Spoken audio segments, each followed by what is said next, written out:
읽었던 이 본문 가지고 하나님을 찾을 줄 알아야 합니다 하는 제목으로 말씀을 전하겠습니다. 인생의 고통과 슬픔이 파도처럼 밀려올 때가 있습니다. 감당할 수 없는 어려움이 엎친 데 덮친 격으로 밀려오는 것입니다. 예수 잘 믿는 믿음 좋은 사람이라고 해서 인생을 언제나 평안하게 살 수 있는 것이 아닙니다. 어떤 사람들은 예수 믿으면 다 잘 된다 그렇게 생각하지만 사실상 삶이라는 것이 그렇게 가벼운 것이 아닙니다.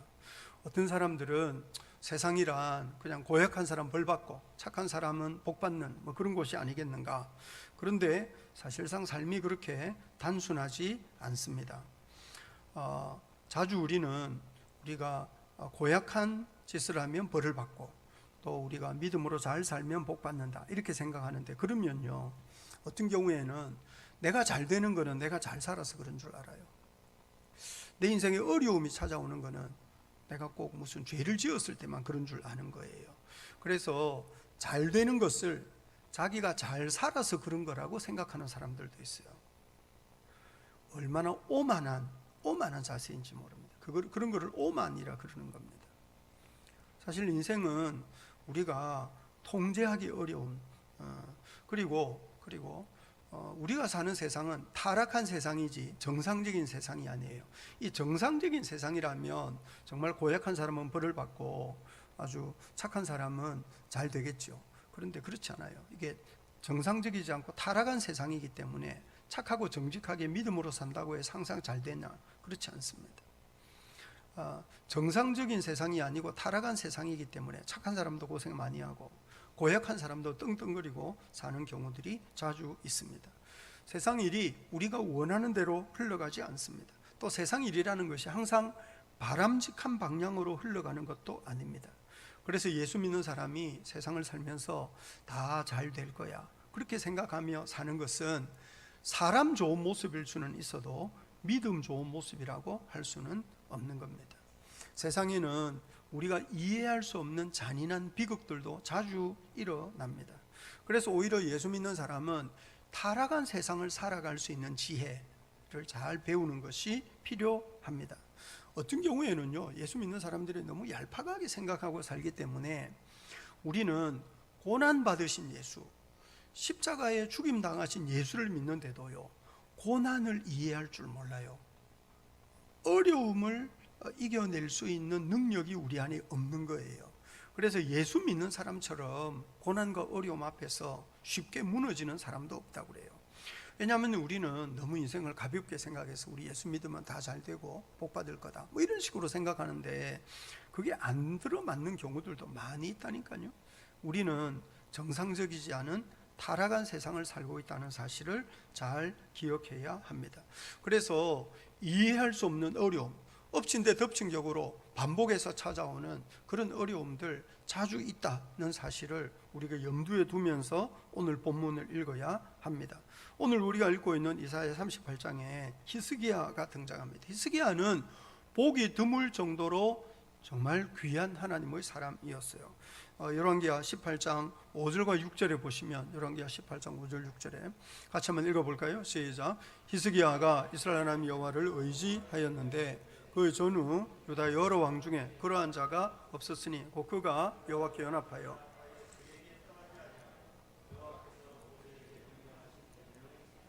여호와를 의지할 줄 아는 사람이었고 더욱이 유다 여러 왕 중에 앞뒤로 그런 사람 없을 정도로 정말 귀한 하나님의 사람이었습니다. 반면에 히스기야의 아버지는요 전혀 다른 사람이에요. 히스기야의 아버지 아하스는 지난번에 우리 이사야 7장에서도 본 것처럼 하나님을 의지할 줄 모르는 악한 왕인데요, 이사야서에서는 그게 뚜렷하게 그러니까 악한 왕이라는 것은 나오지만 믿음 없는 왕이라는 건 나오지만 얼마나 악했는지는 이사야에 나오지 않는데요, 역대하 28장 24절 25절에 보면 이런 말씀이 있어요. 같이 한번 읽어볼까요? 시작. 아하스가 하나님의 전의 기구들을 모아 하나님의 전의 기구들을 부수고 또 여호와의 전의 문들을 닫고 예루살렘 구성마다 제단을 쌓고 유다각 성읍에 산당을 세워 다른 신에게 분향하여 그 조상들의 하나님 여호와를 진노하게 하였더라. 아하스는요, 예루살렘 유다의 왕인데도 성전 문을 닫았어요. 성전의 기구 다 모아가지고 그를 다 부수어버리는 사람이었습니다. 곳곳에 우상을 섬기는 제단을 만들었던 대단히 악한 왕이었어요.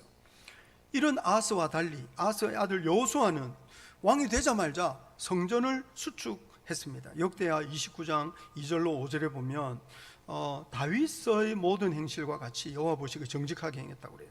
그리고 29장 3절에 첫째 해 첫째 달, 그러니까 왕이 되고 제일 먼저 했던 일은 성전문을 열고 수리하기 시작한 거고, 제사장으로 레위사를 모아가지고 우리 더러워진 것을 다 정결하게 하자, 이 새로운 영적인 부흥을 일으키기 시작한 것이 히스기야였어요. 그러니 히스기야는 얼마나 훌륭한 사람입니까? 그런데 이렇게 훌륭한 히스기야가 오늘 본문을 보면 최소한 3가지 어려움에 직면하고 있습니다. 첫 번째 어려움은요, 아수르의 침략이에요. 아시다시피 히스기야의 아버지 아하스는 북이스라엘과 아람이 쳐들어왔을 때 아수르를 빌려왔어요. 아수르에게 조공 바치고 아수르에게 에너물 갖다 주고, 그리고 아수르의 군대를 불러와서 우리 예루살렘 지켜달라 그렇게 부탁했거든요.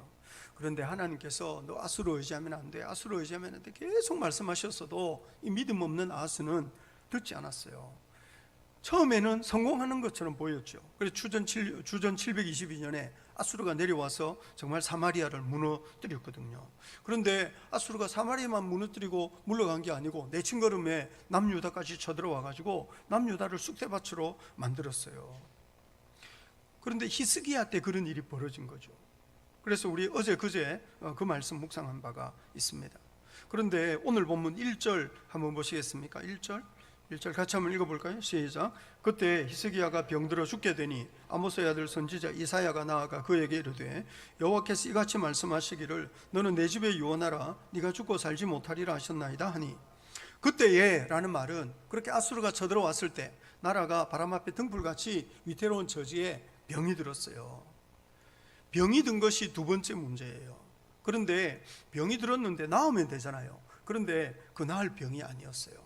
이사야가 와가지고 사형 선고한 거예요. 네 집에 유언해라 네가 죽고 살지 못하리라. 그러니 이런 여러 가지 문제가 한꺼번에 밀려왔던 것 같습니다. 그래서 주변 환경에서나 개인적인 형편에서나 심지어 하나님 앞에서도 빠져나갈 구멍이 없을 정도로 아주 깊은 절망 속으로 떠밀려 들어갔어요. 그래가지고 이 히스기야가 자기가 얼마나 비참한 처지에 놓였는가를 이렇게 표현합니다. 오늘 본문 12절부터 13절 한번 보시겠습니까? 12절부터 이사야 38장 12절부터 13절입니다. 같이 한번 읽어볼까요? 시작. 나의 거처는 목자의 장막을 거둠같이 나를 떠나 옮겨졌고 직공이 배를 걷어 마름같이 내가 내 생명을 말았도다. 주께서 나를 틀에서 끊으시리니 조석간에 나를 끝내시리라. 내가 아침까지 견디었사오나 주께서 사자같이 나의 모든 뼈를 꺾으시오니 조석간에 나를 끝내시리라. 3가지 비유가 나오는데, 목자가 들판에서 밤에 이슬을 피하기 위해서 이렇게 오두막 장막 쳤다가 그거를 걷어내는 것처럼 자기 인생이 그렇게 걷어지고, 배를 짜는 사람이 배틀에서 배를 짜고 난 뒤에 그거를 이제 다 짜면 잘라내는 것처럼 자기 인생이 그렇게 잘려지고, 그리고 또 하나는 사자가 자기를 짓밟고 뜯어먹는 것 같은, 그런데 이것이 다 조석간에 이게 어느 날 갑자기 하룻밤새 이런 일이 밀려 닥쳐가지고 자기 인생의 모든 소망이 다 끊어져 버렸다고 하는 것입니다. 여러분, 우리가 타락한 세상을 살아갈 때 우리 인생의 모든 소망이 다 끊어질 수밖에 없는, 끊어졌다고 말할 수밖에 없는 그런 상황에 우리가 빠져들 수 있습니다. 여러분, 그렇지만 언제 어떤 형편에서든지 우리가 하나님을 바라볼 수 있기를 우리 주님 이름으로 축복합니다. 인생의 모든 소망이 다 끊어진다 할지라도 하나님이 우리 소망 되시는 줄 믿으시기를 바랍니다. 하나님이 우리 소망 되시는 거예요. 그래서 아수르가 침략해가지고 나라가 그야말로 바람 앞에 등불 같은 그런 처지에서도, 혹은 오늘 본문에 병이 들었을 때 병이 든 것을 뛰어넘어서 선지자가 와가지고 네가 죽고 살지 못할 거다, 사형 선고 내린 그 순간에조차도 히스기야가 하나님 앞에 기도합니다. 오늘 본문 2절, 3절 한번 보시겠습니까? 이사야 38장 2절, 3절입니다. 같이 한번 읽어볼까요? 시작. 히스기야가 얼굴을 벽으로 향하고 여호와께 기도하여 이르되 여호와여 구하오니 내가 주 앞에서 진실과 전심으로 행하며 주의 목전에서 선하게 행한 것을 기억하옵소서 하고 히스기야가 심히 통곡하니. 얼굴을 벽으로 향한 이유가 뭐겠습니까? 얼굴을 벽으로 향한 이유는 정말 자기가 뛰어넘을 수 없는 벽 앞에 서 있기 때문입니다. 얼굴을 벽으로 향하는 이유는 뛰어넘을 수 없는 벽이라도 무너뜨리고 길을 열어주실 수 있는 분이 하나님이시라고 생각하기 때문입니다. 벽 앞에서 기도하는 것은 다른 아무것도 바라볼 길이 없기 때문에 하나님 앞에 그야말로 사생결단하고 기도하려고 벽을 바라보고 엎드려 있는 것입니다. 여러분, 이렇게 인생의 모든 소망이 끊어졌을 때 하나님만 바라보는 것은 대단히 중요한 믿음입니다. 엊그제 우리가 묵상했던 것처럼 도저히 이길 수 없는 아수르 군대, 예루살렘은 아수르를 절대로 이길 수 없었어요. 왜냐하면 고대 아수르 군대는요, 고대 근동 그 시대에 알려진 그 모든 지역을 다 점령하고 남쪽 강대국 이집트까지 점령했거든요. 그러니 사실상 예루살렘이 아수르를 이길 수 있다는 것은 거의 불가능한, 전적으로 불가능한 일이었습니다. 그런데 그렇게 아수르 군대가 예루살렘을 포위했을 때 이사야 37장 1절 한번 보시겠습니까? 이사야 37장 1절입니다. 같이 한번 읽어볼까요? 시작. 히스기야 왕이 듣고 자기 옷을 찢고 굵은 베옷을 입고 여호와의 전으로 갔고, 하나님 앞으로 가는 거죠. 자기 옷을 찢고, 왕이 얼마나 좋은 옷을 입었겠습니까? 근데 그 좋은 옷 필요 없는 거죠. 하나님 앞에 아주 겸손하고 겸비한 굵은 베옷 걸치고 주님 앞에 서서 그 겸비함을 가지고 기도하는 겁니다. 이사야 31장 2절 3절 한번 보시겠습니까? 2절 3절입니다.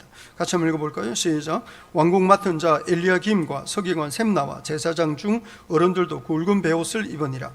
왕이 그들을 아모스의 아들 선지자 이사야에게로 보내매 그들이 이사야에게 이르되 히스기야의 말씀에 오늘은 환난과 책벌과 능력의 날이라 아이를 낳으려 하나 해산할 힘이 없음 같도다. 다 죽는 거예요. 아이를 낳아야 되는데 해산할 힘이 없으면 고대 사회에는 아이도 죽고 산모도 죽는 거죠. 지금 다 죽을 수밖에 없는 그런 처지라고 이렇게 말하면서 기도를 부탁합니다. 기도를.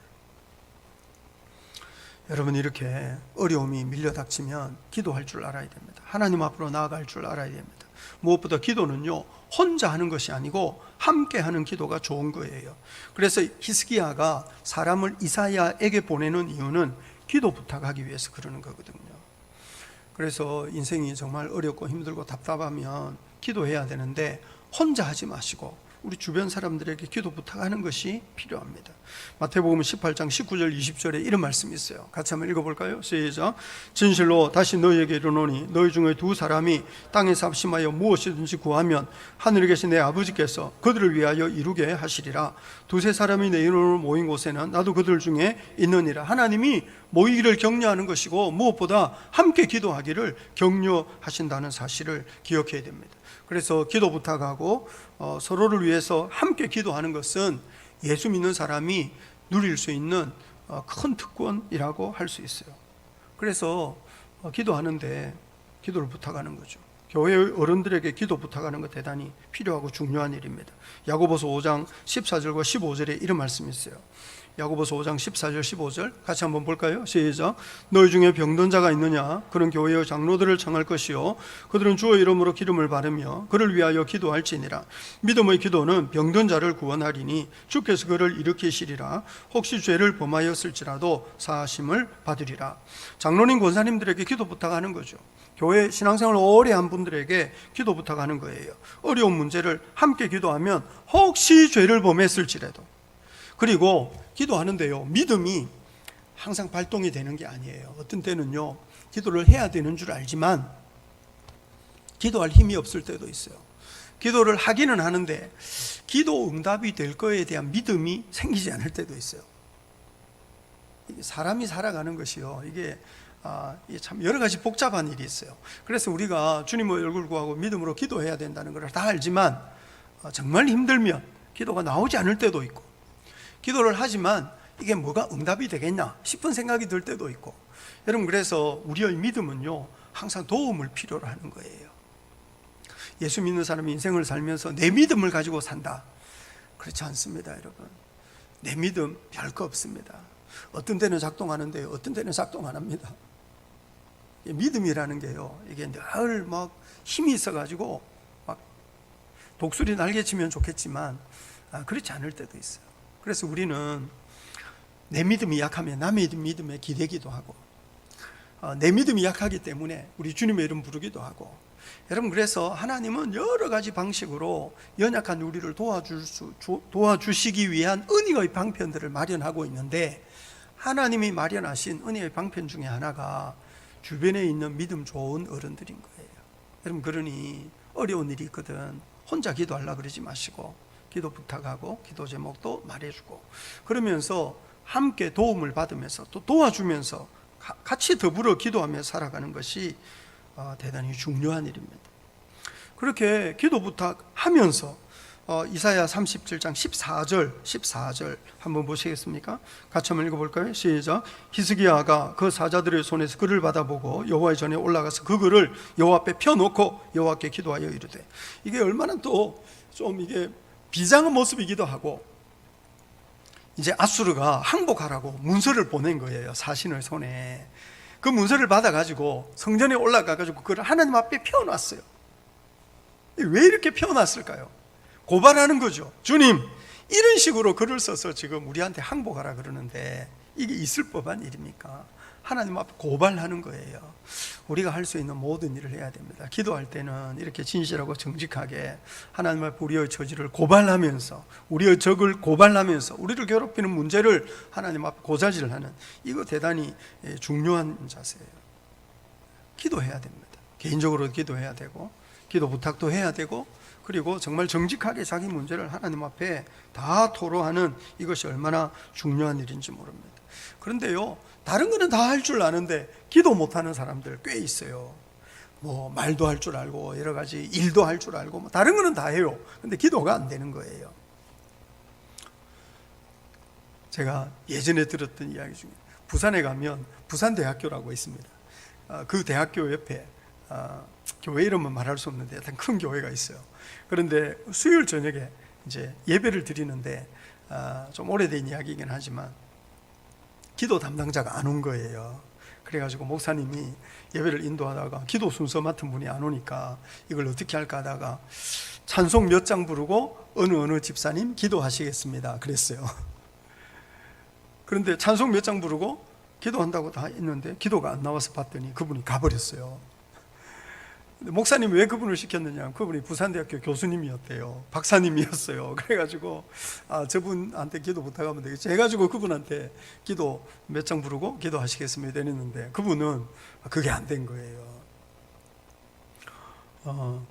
많이 배운 것과 하나님께 기도하는 것은 다른 일인 것 같습니다. 이를테면 노래방에 가서 100점 부를 만큼, 100점 받을 만큼 노래를 잘하는데 찬송은 못하는 사람이 있어요. 이게 뭐 찬송과 기도는 조금 더 영적인 뭐 그런 게 있는 것 같습니다. 그래서 우리가 다른 일은 다 해도 기도가 안 되면 그런 기도는요 좀 배워야 됩니다. 기도는 연습을 좀 해야 돼요. 기도하는 법을 배울 수 있는 제일 좋은 방법은요, 시편을 소리내서 읽는 겁니다. 시편을 소리내서 반복해서 읽는 거, 기도를 배우는 아주 좋은 방법입니다. 기도를 배우고 싶으면 편지를 쓰면 됩니다. 하나님께. 이걸 자꾸 말로 하려고 그러지 말고 기도를 하나님께 드리는 편지를 계속 한번 써보면, 편지를 여러 번 써보면 그거 기도 연습하는 좋은 방법이 될 수 있습니다. 여러분, 기도는 하나님과의 대화고 하나님께 우리 마음을 아뢰는 것이기 때문에 편지를 길게 써보는, 이거 아주 좋은 방법일 수 있습니다. 기독교 서점에 가면, 신앙서적 파는 기독교 서점에 가면 기도에 대한 좋은 책들 아주 많아요.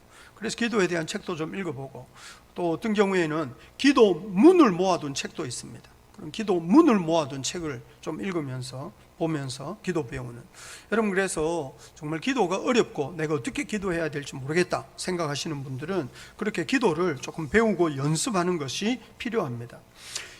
인생의 가장 아름다운 모습, 또 예수 믿는 사람에게 가장 훌륭한 믿음의 자세는 기도하는 것입니다. 하나님 앞에 엎드려 기도하는. 여러분, 그래서 기도하는 것이 아주 좋은 모습, 아름다운 모습인 줄 알아야 합니다.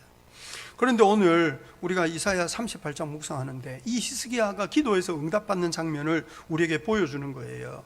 일종의 본보기죠, 본보기. 이렇게 기도해야 된다, 뭐 이런 걸 보여주는 거예요. 여러분, 그런데 이 이사야 38장 읽을 때 선뜻 이렇게 딱 읽어보면 문제는 너무 큰데 반해서 해결은 너무 쉽게 돼요. 이게 막 세 가지 문제가 엎친 데 덮친 격으로 막 밀려와서 숨이 막힐 지경이었거든요. 왕이 옷을 찢고 굵은 베를 입어야 될 그런 절망적인 상황이었어요. 벽 앞에 엎드려야 될 그런 상황이었거든요. 그런데 문제 해결이 너무 쉽게 돼요. 그러니까 그거는 기도하면 어떤 문제라도 쉽게 해결이 된다, 이렇게 해석하고 적용할 수도 있어요. 그런데 조금 더 생각해 보면요, 이 본문이 9절 한번 보시겠어요? 이사야 38장 9절입니다. 이사야 38장 9절. 자, 같이 한번 읽어볼까요? 시작. 유다 왕 히스기야가 병들었다가 그의 병에 나은 때 기록한 글이 이러하니라. 그래가지고 히스기야가 병이 들었다가 이제 기도 응답 받고 병이 나았어요. 10절부터 20절까지가 기도 응답 받고 난 뒤의 찬송이에요. 그래서 10절부터 20절까지는 히스기야가 기도 응답 받고 병이 낫고 난 뒤에 이런 고백으로 하나님을 찬양했다고 하는 내용을 거기다가 기록해 놓은 거죠. 그런데요, 보통 우리는 죽을 병에 걸렸다가 나았으면 뭔가 좀 이렇게 밝고 좀 아주 좀 이렇게 경쾌한 찬양, 내지는 뭐 기쁨이 가득 배어 있는 이런 찬송인 것처럼 그런 찬송을 좀 부를 것 같은데, 사실 그거는 이제 번역의 문제기도 해요. 그런데 10절부터 20절까지는요, 이게 히브리시로 되어 있는데 이 히브리시는요, 일종의 그 슬픔과 탄식의 노래 같은 거예요. 곡조가 이게 밝고 기쁘고 막 즐거운 경쾌한 운율이 아니고, 히브리시는 이것이 슬픔과 애통함이 배어 있는 그런 시로 되어 있어요. 그러니까 그게 뭐를 말하는 거냐면, 보통 우리는 기도하고 응답받는 것을 쉽게 이루어지는 거라고 생각하는 경향이 있습니다. 히스기야가 자기 병을 가지고 얼마나 오랫동안 기도했을까요? 오늘 본문에 히스기야가 얼마나 오랫동안 기도했느냐 하면 그런 이야기는 나오지 않는 것 같아요. 그런데 우리는 보통 기도하면 신속하게 응답되기를 원하죠. 그런데 그 신속함이라는 것이 어느 정도의 기간이면 신속할까요?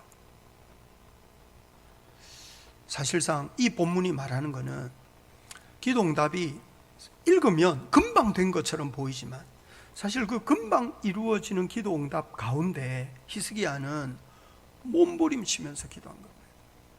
히스기야는 하나님 앞에 슬픔을 끌어안고 아주 애통해하면서 아주 괴롭게 많은 시간을 기도한 겁니다. 기도 응답이 그저 쉽고 가볍게 이루어지는 것이 아닙니다. 믿음을 너무 얄팍하게 생각하지 않도록 조심해야 됩니다. 우리는 타락한 세상에서 거대한 벽 앞에 서 있을 때가 많고, 타락한 세상에서 거대한 벽 앞에 서 있는 우리는 대단히 연약합니다. 그래서 많은 경우에 기도는, 많은 경우에 신앙생활이라는 것은 우리 연약함을 부여안고 이 타락한 세상의 고통에 맞서 싸우는 일종의 그 치열한 씨름 같은 거예요. 거대한 벽 앞에서 우리 연약함을 부여잡고 고통에 맞서서 씨름하는. 그래서 이 신앙생활이라는 것이 너무 쉽고 가벼운 것 아니고, 기도라는 것이 그저 쉽고 가볍게 이루어지는 문제가 아닌 것을 알아야 합니다. 그래서 우리는 기도하면서 주님과 씨름하는 거예요. 기도하면서 주님 앞에서 몸부림치는 거죠. 기도하면서 하나님 앞에 우리 연약함을 토로하면서 통곡하는 것입니다. 오늘 본문 3절 한번 보시겠습니까? 3절입니다. 같이 한번 읽어볼까요? 시작. 이르되 여호와여 구하오니 내가 주 앞에서 진실과 전심으로 행하며 주의 목전에서 선하게 행한 것을 기억하옵소서 하고 히스기야가 심히 통곡하니. 히스기야가 통곡했다는 것은 삶에 아무런 소망이 없기 때문에 절망 가운데서 울부짖는 것입니다. 히스기야는 정말 주님 앞에 진실과 전심으로 행했습니다. 선하게 살았습니다. 그리고 성경이 그걸 또 어느 정도 인정합니다. 보통 우리는 너무 회의적인 생각을 할 때가 있어요. 아이고, 사람이 선하면 얼마나 선하겠으며 사람이 정직하면 얼마나 정직하겠냐, 이렇게 생각할 때 있어요. 그렇지만 성경을 잘 읽어보면 성경은 사람이 정직하고 의롭고 진실하게 살았을 때 충분히 그거를 인정하고 칭찬해 줍니다. 그렇지만 선하고 진실하고 정직하게 살았다고 해서 항상 인생이 평안하고, 선하고 진실하고 정직하게 살았다고 해서 통곡할 일이 없느냐? 그런 건 아니라는 거예요. 타락한 세상에서 통곡할 수밖에 없는 그런 고통과 아픔이 있어요. 그래서 히스기야가 주님 앞에 통곡하며 기도하는 거죠. 그런데 오늘 보면 4절 5절을 보시면 4절 5절 같이 한번 읽어볼까요? 시작. 이에 여호와의 말씀이 이사야에게 임하여 이르시되 너는 가서 히스기야에게 이르기를 네 조상 다윗의 하나님 여호와께서 이같이 말씀하시기를 내가 네 기도를 들었고 내 눈물을 보았노라. 내가 네 소원에 15년을 더하고 이 성을 아수르에서 건져내시겠다, 이렇게 말씀하시는데, 히스기야는 하나님 앞에 진실과 전심으로 행하며 선하게 행한 것을 기억해 주세요, 이렇게 기도했는데요, 하나님은 뭐를 보시느냐 하면 진실하고 정직한 거라기보다는 눈물을 보시는 거예요. 하나님 앞에 진실하고 정직하게 사는 거 중요하죠. 그러면 기도할 때 조금 더 담대할 수 있겠어요. 히스기야처럼 진실하고 정직하게 살았으면 기도할 때 좀 담대하게 기도할 수 있을지 모르겠어요. 그럼에도 불구하고 우리는 기도 응답은 항상 은혜라는 사실을 기억해야 됩니다. 내 선함, 내 정직함의 대가, 결과라기보다는 은혜와 긍휼로 하나님이 우리에게 응답하시는 거다는 사실을 기억해야 합니다. 사실 하나님은요, 진실하고 정직한 사람의 기도만 들으시는 것이 아니고 악한 사람의 기도도 들으시거든요. 주님은 죄인의 기도도 들으세요. 왜냐하면 기도 응답이라는 것은 은혜와 긍휼로 이루어지는 것이지 내 행한 일에 대한 대가는 아니거든요. 그래서 히스기야도요, 사실상 그 눈물의 응답을 받은 거죠. 하나님이 내가 네 기도를 들었고 네 눈물을 보았노라 말씀하시는 거예요. 하나님이요, 마음이 따뜻하신 분이에요. 하나님이 마음이 따뜻하신 분이에요. 그래서 하나님이 눈물에 약해요. 하나님이 마음이 따뜻한 분이라는 것이 얼마나 중요한 일입니까? 여러분, 그래서 우리는 우리 연약함에도 불구하고 하나님 앞에 무릎 꿇을 수 있어요. 우리 연약함에도 불구하고, 우리 허물에도 불구하고 기도할 수 있는데, 왜냐하면 하나님은 마음이 따뜻하신 분이거든요. 그래서 사실상 내가 하나님 앞에 이만큼 살았습니다, 그러니 내 기도 응답해 주세요, 이렇게 거래할 수 있는 상황이 아니고, 우리는 언제든지 그 하나님의 긍휼과 자비, 하나님 그 따뜻한 마음을 의지해야 되는 거죠. 그래서 사실 기도 응답 많이 받았다고 큰 소리 치는 사람처럼 하나님을 잘 모르는 사람이 없어요. 자기가 이렇게 열심히 하고 이렇게 열심히 헌신하고 이렇게 충성해서 내가 이렇게 기도 응답 많이 받았다, 이렇게 가끔씩 간증하고 그렇게 자랑하시는 분들이 있거든요. 근데 그렇지 않습니다. 은혜는 그렇게 주어지는 것이 아닙니다. 그래서 그거는 사실상 타락한 모습이라고 할 수 있습니다. 그것은 병든 모습이에요. 우리가 정말 기도 응답을 많이 받고 큰 복을 받았으면 내가 이렇게 충성하고 헌신해서 이 복을 받았다, 이렇게 자기를 자랑할 수 있는 것이 아니고, 하나님이 얼마나 선하신 분인가, 하나님은 얼마나 감당할 수 없는 복을 주신 분인가 하면서 우리가 주님 앞에 더 겸손하게 무릎 꿇어요. 많은 복을 받았다는 것은 더 많은 사명을 짊어지고 있는 것인 줄 알아야 됩니다.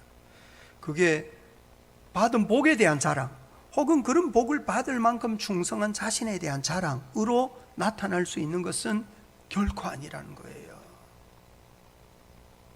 교회가 병이 들면, 제가 처음에 말씀드린 것처럼 교회가 병이 들면 사람들이 생각을 너무 얄팍하게 해가지고 그냥 죄지으면 벌받고 선하게 살면 복받는다, 믿음으로 살면 다 잘된다, 이런 식으로 생각해요.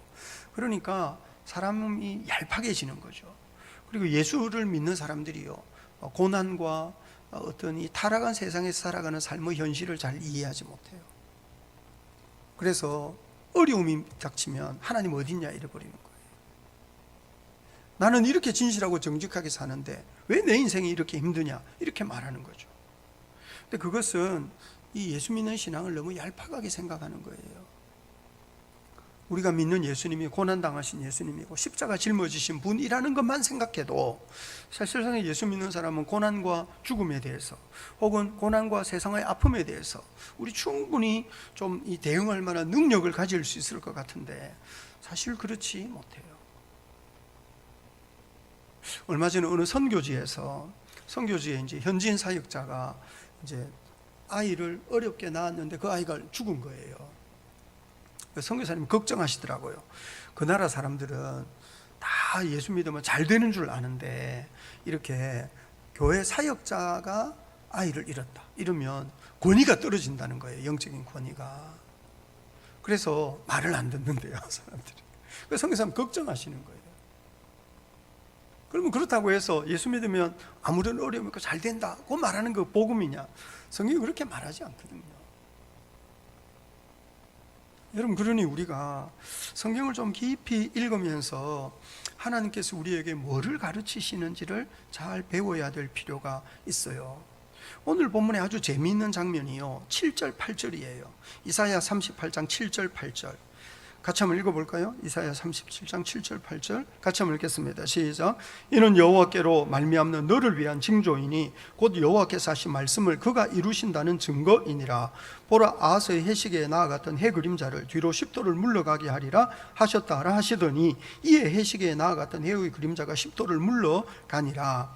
히스기야가 무슨 징조를 구한 것도 아닌데 하나님이 다른 본문에는 징조 구하는 거 나오지만 여기에는 최소한 징조 구하지 않았거든요. 그런데 하나님이 너를 위한 징조다 하면서 보여주세요. 그런데 하나님께서 히스기야에게 선포하신 것은 병 고쳐 주신다는 거거든요. 15년 수환을 더 하신다는 거예요. 그리고 아수르가 물러가게 하시고 예루살렘을 구원해 주시겠다는 거예요. 그런데 여기에 무슨 징조가 필요합니까? 굳이? 병이 그냥 나으면 되는 거잖아요. 여기 무슨 징조가 필요한 일이냐고요. 아수르가 예루살렘을 포위하고 있는데 아수르가 물러갈 거다, 무슨 징조가 필요합니까? 그냥 아수르 물러가면 되는 거잖아요. 굳이 이게 징조가 필요한 일이 아닌데도 하나님이 너를 위한 징조 하면서 해시계가, 그것도 뒤로 10도, 예를 들면 무슨 기계로 만든 시계 같으면 뭐 이게 시침이 뒤로 물러가는 거 되지만 해 그림자가 뒤로 물러간다, 불가능한 일이거든. 근데 어떻게 이런 징조를 보여주시는 이유가, 그것도 아하스 해시계예요. 아하스 해시계. 아하스가 누굽니까? 아하스는요, 하나님이 징조를 구해라 말해도 거절했던 사람입니다. 북이스라엘과 아람이 연합군이 쳐들어왔을 때 하나님이 구해주시겠다 그러신 거예요. 그래서 이사야 7장 10절 11절 12절을 보면 하나님께 징조를 구해라. 그런데 아하스는 나는 관심 없어요, 나는 하나님 관심 없어요, 이렇게 말했어요. 그런데 하나님이요, 진짜 징조를 스스로 7장 14절에 친히 징조를 너에게 주실 것이라. 처녀가 잉태하여 아들을 낳을 것이고 임마누엘을 할 거다, 뭐 이러면서 징조를, 아하스에게 하나님이 징조를 보여주신 이유는 북이스라엘과 아람이 물러가는 것은 우연한 일이 아니라는 것을 보여주시는 거예요. 여러분, 보통 우리 그런 거 있잖아요. 기도 안 해도 잘 풀리지 않았을까? 뭐 이렇게 생각하는 경우가 있어요. 예를 들면 열심히 기도하고 응답을 받았는데 그거를 기도 응답으로 감사하면서도 어떤 경우에는 굳이 기도 안 해도 뭐 이게 뭐 풀리지, 뭐 시간 지나면 해결될 문제 아니었을까? 뭐 이렇게 생각하는 경우가 있어요. 아하스에게 하나님이 징조를 보여주신 이유는, 아하스에게 북이스라엘이 물러간 것은 우연한 일이 아니고 하나님이 하신 일이다는 것을 명확하게 가르쳐 주시려고 징조를 보여주신 것이고, 히스기야에게 징조를 보여주신 이유는 뭘까요? 그러면 여러분, 이거는 아하스와 히스기야를 대조시키는 거예요. 히스기야에게는 사실 징조가 필요 없어요. 그런데도 굳이 징조를 말씀하시는 이유는 징조를 구하려고 하지도 않았던, 하나님 관심 없어요 말했던 아하스와 이 히스기야의 기도에 대한 응답을 하나님이 대조하시는 거예요. 근데 더 중요한 것은 이거예요. 잘 한번 들어보세요. 여러분, 아하스는요, 믿음도 없고 기도도 안 했어요. 그런데 구원을 받았어요. 히스기야는 하나님 앞에 통곡하면서 기도했어요. 그래서 구원을 받았어요. 기도 안 해도 구원받고 기도해도 구원받으면 뭐하러 기도합니까? 아하스는 하나님께 나는 관심 없어요. 그래도 하나님이 아하스를 구원해 주셨어요. 히스기야는 몸부림치면서 옷을 찢고 굵은 베옷 입고 벽 앞에 서서 통곡하며 기도해가지고 어떻게 보면 겨우 응답을 받은 거예요. 대충 살아도 구원을 받고 열심히 살아도 구원받고, 그러면 열심히 살 이유가 뭘까요? 여러분, 우리가 신앙생활 할 때 우리 신앙생활의 목표가 뭐냐는 것을 잘 생각해야 됩니다. 우리가 기도할 때 기도의 목표가 뭐냐는 것을 우리가 좀 잘 생각해야 될 필요가 있습니다. 인생에 재난을 당할 수도 있고 재난 당하지 않고 평안하게 살 수도 있습니다. 여러분, 그런데 우리 인생의 목표가 어려움을 당하지 않고 평안하게 사는 거냐, 인생의 목표가 어려움을 당하지 않고 평안하게 사는 거냐, 이런 질문을 해야 됩니다. 신앙의 가치, 신앙의 쓸모가 재난을 면하고 복을 받기 위한 거냐, 그리고 우리가 기도하는 이유는 그저 어려움이 있기 때문에 그 어려움을 해결하기 위해서 기도하는 거냐, 이런 질문해야 될 필요가 있습니다. 사실 신앙생활에 있어서 더 중요한 거는요, 우리가 재난을 당하느냐 당하지 않느냐가 아니고, 신앙생활에 더 중요한 건 우리 삶이 평안하지 않느냐는 것이 아니고, 인생의 더 중요한 문제는 내가 정말 하나님의 사람이냐, 내가 정말 하나님과 동행할 줄 아느냐, 나는 정말 하나님을 알고 하나님을 경외할 줄 아는 사람이냐 하는 것이 더 중요한 문제인 줄 알아야 합니다. 우리는 자주 내 인생이 평안하냐 평안하지 않느냐를 더 중요하게 생각합니다. 인생에 어려움이 있느냐 없느냐, 이게 더 중요한 문제라고 생각합니다. 근데 더 중요한 문제는 우리 인생에 어려움이 있느냐 없느냐는 것이 아니고 내가 누구냐는 겁니다. 나는 정말 하나님을 알고 하나님을 경외하고 하나님과 동행하고 하나님께 순종하고 하나님의 뜻을 받들어 살아갈 줄 아는 사람이냐는 것이 더 중요한 문제입니다. 우리는 자주 인생의 더 큰 문제는 내 어려움을 해결할 수 있느냐 없느냐는 것이 더 큰 문제라고 생각합니다. 그래서 어려움을 해결할 수 있는 방법을 자꾸 찾으려고 해요. 어려움을 해결하는 방법. 하나님은 우리 어려움을 해결해 주시는 분이냐? 어려움을 해결하는 방법은요, 하나님은 별로 내가 마음대로 통제가 안 돼요. 그러니 사실상 어려움을 해결하기로 치면 하나님보다 앗수르가 더 믿을 만한 거예요. 어려움을 해결하기로 치면 하나님은 눈에도 보이지 않아요. 애굽의 군대가 더 가치가 있어 보여요. 아하스의 입장이 이해가 되세요? 하나님은 눈에도 보이지 않고 믿음직스럽지도 않아요. 그런데 앗수르는 이렇게 조공 갖다 주면 움직여 주는 거예요. 애굽은 사신을 보내가지고 어떻게 도와주세요 하면 자기들의 정치적인 이익을 위해서 움직이는 거죠. 그러니 앗수르나 애굽은 정말 눈에 보이는 군대, 자기를 지켜줄 수 있는 힘을 가지고 있는 세력인가 하면, 하나님은 눈에 보이지 않고 내가 마음대로 할 수도 없어요. 그래서 믿음 없는 아하스는요, 하나님을 의지하라 그럴 때 나는 하나님 관심 없다, 나는 앗수르를 의지해야겠다, 이렇게 말했던 거거든요. 우리 시대에도 여러분 앗수르나 애굽처럼 우리에게 힘이 될 만한 것들은 얼마나 많은지 몰라요. 우리 시대에도. 그래서 우리 시대도 많은 사람들이요, 하나님께 예배하고 기도하고 말씀을 듣고 순종하고, 이것보다는 당장 어려움을 면하고 복을 가져다 줄 만한 것들 따라가는 거예요. 당장 자기를 행복하게 해줄 만한 것들 위에 향해서 따라가는 거죠.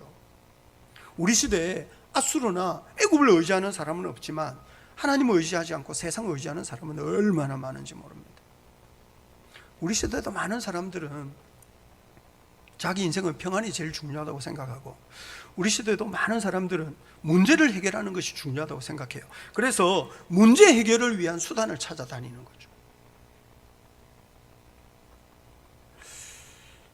여러분, 그런데 신앙생활에 있어서 정말 중요한 것은 그저 안전하고 평안한 삶을 사는 것이 아니고, 신앙생활에서 정말 중요한 것은 하나님이 어떤 분이시고 그분이 어떻게 우리 삶을 인도하시고 그분이 어떻게 우리에게 말씀하시고 그분이 어떻게 우리를 예배자의 자리에 서도록 초대하시느냐 하는 그 하나님을 알고 하나님을 경외하는 것이 더 중요한 일인 줄 알아야 합니다.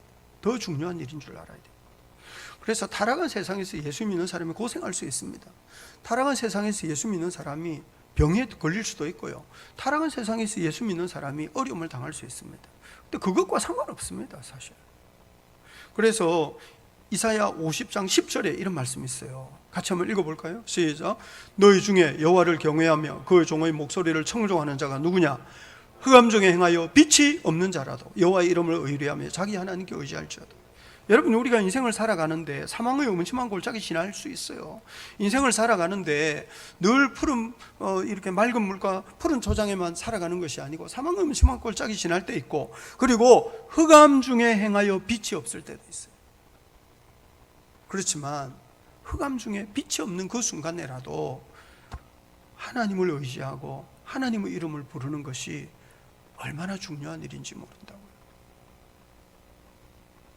오늘 본문에 히스기야는 기도해서 응답받아가지고 15년을 더 살았는데요, 기도해서 응답을 받아도 죽는 사람도 있습니다.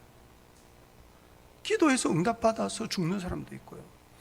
여러분, 우리는 자주 기도하면 내 문제가 다 해결이 될 것처럼 생각하지만 사실상 평생 짊어지고 살아야 될 문제도 있습니다. 인생을 무거운 짐을 평생 짊어지고 사는 거예요. 여러분, 특별히 우리 주변에 엄청 성질이 나빠가지고 우리를 괴롭히는 사람이 있다. 기도해도요, 그 성질 안 고쳐집니다. 내 성질은 고쳐질지 모릅니다. 그래도 짊어지고 살아야지 뭐 이럴지 모르지만, 사실상 우리를 괴롭히고 우리를 참 마음 아프게 하는 고약한 사람은요, 어떤 경우에는 기도 많이 해도 평생 짊어지고 살아야 될지도 모른다고. 그런데 하나님께서 우리에게 평생 짊어지고 살아갈 수 있는 힘과 능력을 더해 주시는 거죠. 인생의 고통과 아픔은 평생 짊어지고 살아야 될 수도 있어요. 슬픔은 지워지는 슬픔이 있는가 하면 지울 수 없는 슬픔도 있어요. 그러니 여러분, 제가 지금 말씀드리는 것은 우리 신앙의 목표를 슬픔을 지우는 것, 어려움을 없애는 것, 평안하고 행복한 삶을 사는 것, 그것에다가 신앙생활의 목표를 두고 살 것이 아니고, 신앙생활의 목표는 하나님을 알고 하나님을 경외하며 하나님을 예배하며 주님께 순종하며, 우리 상황 우리 형편이 어떻든지 주님과 동행하는 것이 신앙의 중요한 목표라는 사실을 알아야 한다는 거예요. 그것이 예루살렘이 무너져도 하나님을 경외했던 예레미야나 에스겔이나 다니엘 같은 삶이고, 그것이 노예가 되었어도 하나님을 경외했던 요셉과 같은 인생이고, 그것이 뭐 이렇게 삶이 잘 풀릴 때나 공부할 때나 상관없이 하나님의 말씀에 합당한 삶을 살려고 했던 모든 믿음의 조상들이 걸어갔던 그 믿음의 길이라는 사실을 우리가 잘 기억해야 합니다. 삶의 상황, 형편은 다양할 수 있습니다. 우리 앞에 어떤 일이 밀려 닥칠지 우리가 통제할 수 없습니다. 그래서 삶에는 좋은 일이 일어날 때도 있고, 오늘 본문처럼 엎친 데 덮친 격으로 고난이 한꺼번에 밀려올 때도 있습니다. 상관없습니다. 우리 할 일을 하는 겁니다. 기도할 거 기도하고, 주님의 얼굴 구할 거 구하고, 주님 앞에 통곡하며 탄식할 것. 여러분, 우리가 주님의 얼굴을 구할 때 하나님이 우리 삶에 개입하시면서 우리에게 그분의 영광을 보여주실 텐데, 날마다 그 주님의 얼굴빛 보며 살아가는 저와 여러분 될 수 있기를 우리 주님 이름으로 축복합니다. 아멘, 아멘.